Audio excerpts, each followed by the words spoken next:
Good morning everyone. मैं आज BSc part 2 का इम्यूनोलॉजी या प्रतिरक्षा विज्ञान का इम्यून सिस्टम या इम्यूनिटी के बारे में, जो कि मैं इसका पार्ट 2 दोबारा से लेने जा रही हूँ। लास्ट चैप्टर्स में मैंने आपको जब मेरे लास्ट लेक्चर में बताया था कि इम्यूनिटी कितने टाइप्स की होती है, एक्टिव इम्यूनिटी, पैसिव इम्यूनिटी, और उसके अतिरिक्त मैंने आपको टाइप्स ऑफ इम्यूनिटी बताई थी। आज के लेक्चर में जो हम देखने जा रहे हैं बच्चों, वो है इम्यूनिटी के बारे में ही हम देखेंगे, प्रतिरक्षा।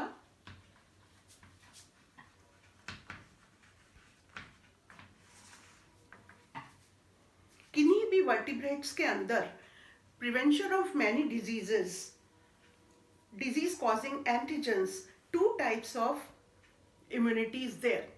कशेरुकों के अंदर किसी भी तरह के एंटीजन जो एंटीजन बाहर से आ रहा है, उसके अगेंस्ट प्रतिरक्षा के लिए हमारे अंदर बॉडी के अंदर दो तरह की प्रतिरक्षा पाई जाती है।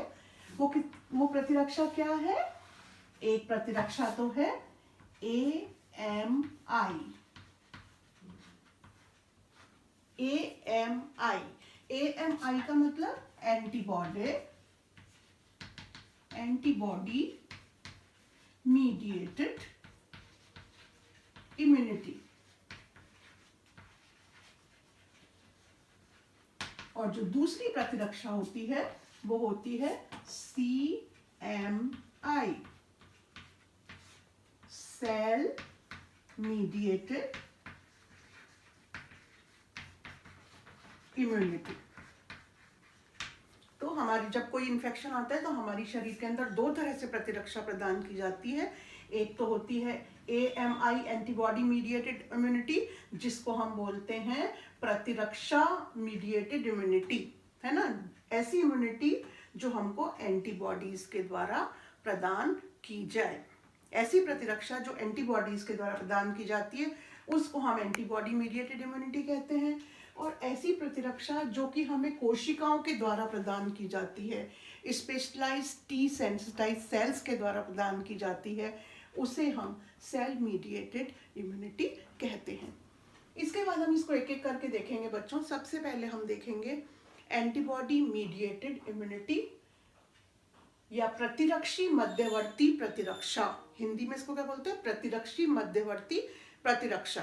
इसको प्रतिरक्षी मध्यवर्ती प्रतिरक्षा इसलिए कहते हैं क्योंकि इसमें प्रतिरक्षा एंटीबॉडीज के द्वारा प्रोवाइड की जाती है। इसको हम ह्यूमोरल मीडिएटेड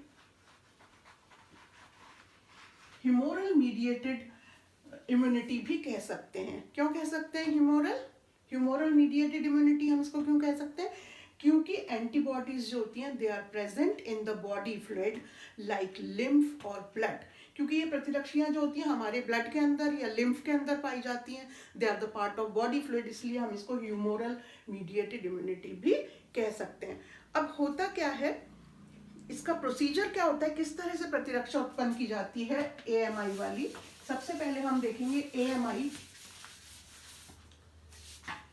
प्रतिरक्षी मध्यवर्ती प्रतिरक्षा, एंटीबॉडी मीडिएटेड इम्यूनिटी या प्रतिरक्षी मध्यवर्ती प्रतिरक्षा।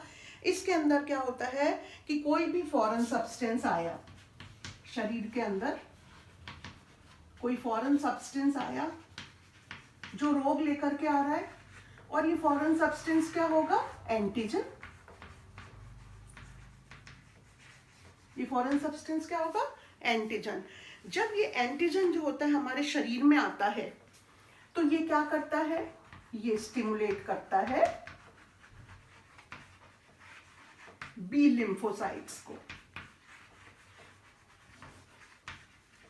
जब बी लिम्फोसाइट्स उत्तेजित हो जाती हैं किसी भी एंटीजन या बाहर के आने से, जब बी लिम्फोसाइट उत्तेजित होती हैं, तो ये बी लिम्फोसाइट क्या करती हैं? They successfully multiply.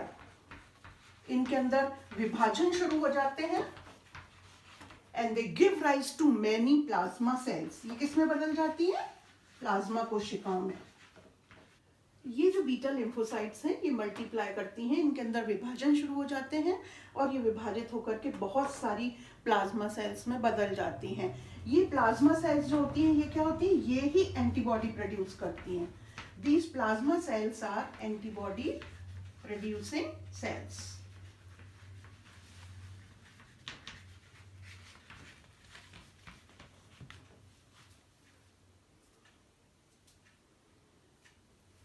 और एंटीबॉडी, ये जो एंटीबॉडी प्रोड्यूसिंग सेल्स होती हैं, ये इस एंटीजन के साथ रिएक्ट कर जाती हैं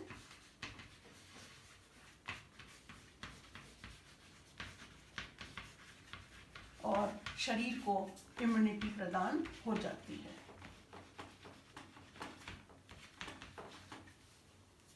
तो इस तरह से हमने देखा कि प्रतिरक्षी मध्यवर्ती प्रतिरक्षा या एंटीबॉडी मीडिएटेड के अंतर्गत कोई भी एंटीजन या फॉरेन सब्सटेंस जब बाहर से आएगा तो वो स्टिमुलेट करेगा बीटा लिम्फोसाइट्स को।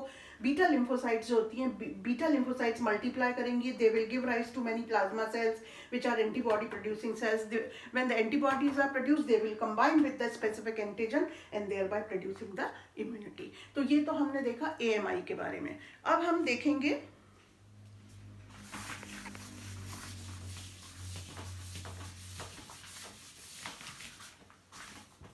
CMI।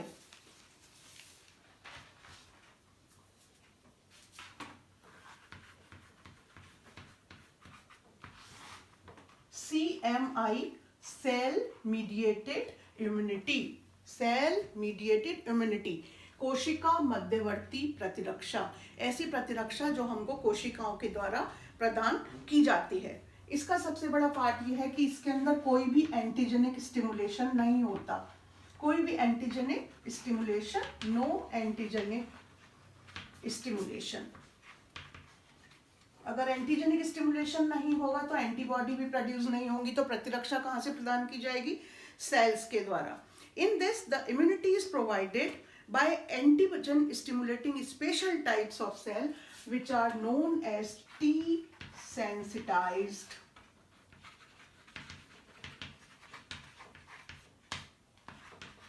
जैसे बी सेल्स होती हैं एएमआई के अंदर, इनके अंदर टी सेल्स होती हैं, क्योंकि ये थाइमस रीजन से ली जाती हैं इसलिए इन्हें टी सेल्स कहते हैं।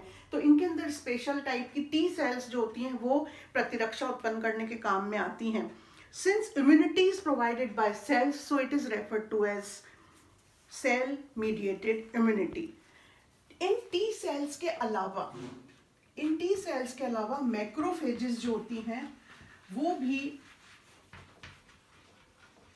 कोशिका मध्यवर्ती प्रतिरक्षा को उत्पन्न करने में बहुत मदद करती हैं, क्योंकि मैक्रोफेजेस क्या करती हैं? मैक्रोफेजेस का काम होता है फैगोसाइटोसिस, कोशिका भक्षण।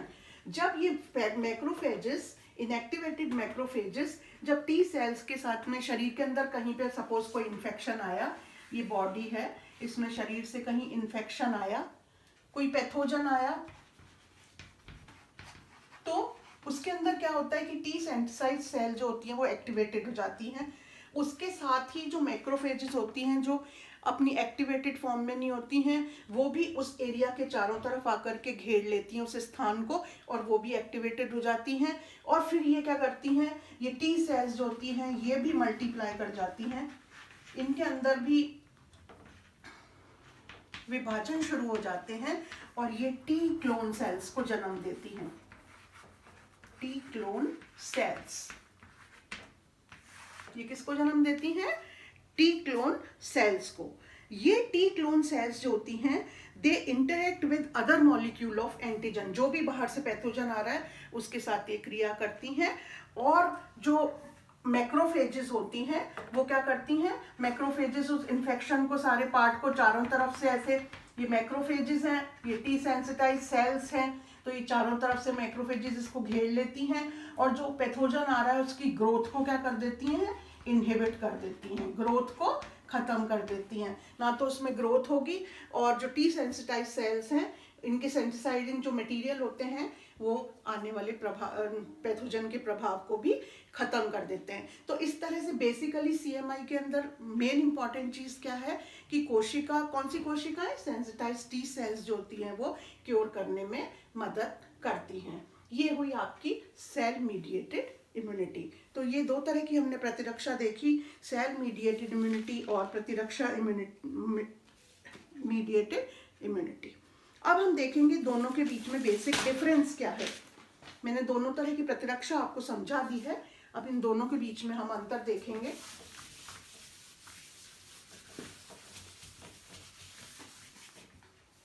दोनों के बीच में क्या अंतर है कि पहले तो हम देखेंगे फीचर्स,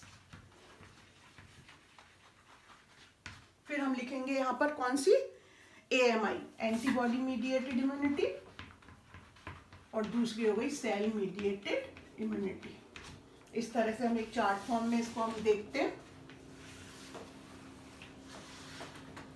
एंटीबॉडी मीडिएटेड इम्यूनिटी के अंदर सेंसिटाइजिंग मटेरियल कौन से होते हैं,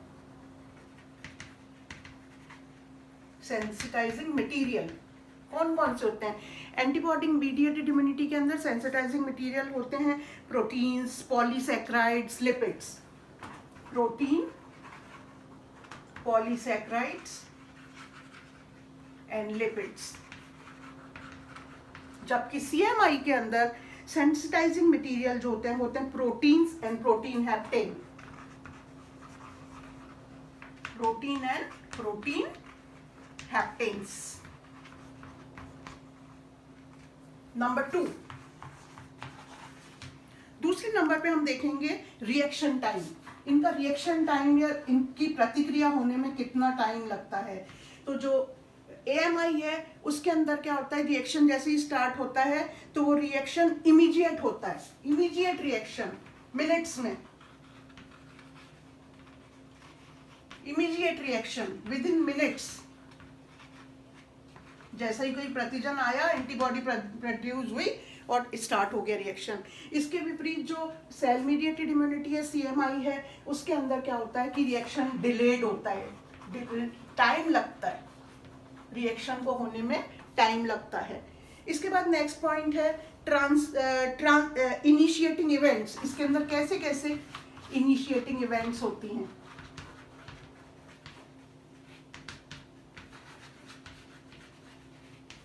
इनिशिएटिंग इवेंट्स क्या होती हैं। AMI के अंदर इनिशिएटिंग इवेंट्स जो होती हैं, linkage of antibody with antigen. Linkage हो जाती है किसकी, एंटीजन की एंटीबॉडी के साथ। जबकि सेल मीडिएटेड इम्यूनिटी के अंदर reaction of sensitized lymphocyte with antigen. T sensitize cells plus antigen, जो बाहर से आ रहा है एंटीजन, उसके फलस्वरूप टी सेंसिटाइज सेल उत्तेजित हो जाती हैं। इसके बाद हम देखते हैं इफेक्टर बेनिफिट्स क्या क्या हैं, फायदे क्या क्या हैं, दोनों के फायदे क्या क्या हैं। AMI का क्या फायदा है, CMI का क्या फायदा है। तो एंटीबॉडी मीडिएटेड इम्यूनिटी का क्या फायदा है, this immunity is provided against many pathogenic microorganisms और from their extracellular toxins. कई सारी बीमारियों को ठीक करने में ये AMI मदद करती है। जबकि cell mediated immunity is used against different types of microorganisms like virus, bacteria और प्रोटोजोन्स। इसके आधार पर ही हम CMI को 3 भागों में विभाजित करते हैं, एंटी माइक्रोबियल, एंटी वायरल और एंटी टिश्यू। जो माइक्रोब्स पे काम करेगी वो एंटी वायरल, जो बैक्टीरिया पे काम करेगी वो एंटी माइक्रोबियल, जो बैक्टीरिया वायरस पे काम करेगी वो एंटी वायरल, और जो टिश्यू पे काम करेगी वो एंटी टिश्यू।